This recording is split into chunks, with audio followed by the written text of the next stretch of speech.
The offering market brings us two smaller IPOs this week. The first up is LightInTheBox. This is a Chinese retailer. And at first look, you might kind of think you don't want to get involved in this one. But if you look at a comparable VipShop, which went public last year, that stock is up quite a bit.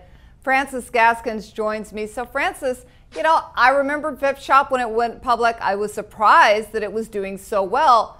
Will LightInTheBox be able to do the same? Yes, I think there's a lot of interest in VipShop, and they did a secondary a couple months ago at 24. It's now 30. It IPO'd March 22nd, 2012 at 650. Then it went down 15%.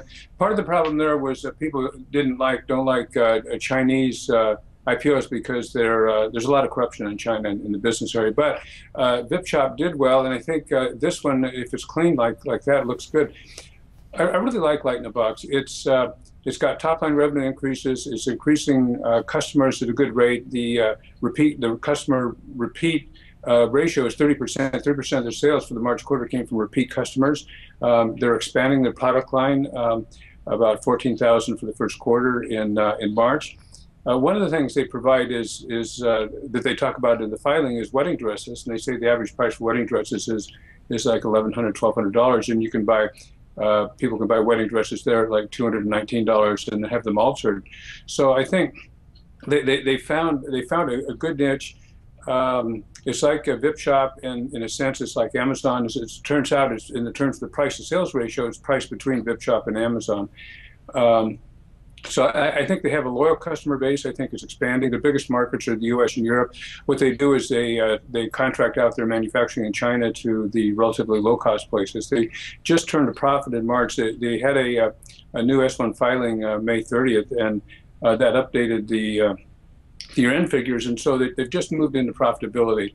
I think this one is a definite take on the IPO, and depending on where it trades, it might be a good buy in the aftermarket also. Well, that's very encouraging. We also have a financial company going public. We've had a lot of financial companies go public this year. This is RCS Capital Corp. And it looks like they're hoping to pay out 10% to the investors? Well, it's a weird deal.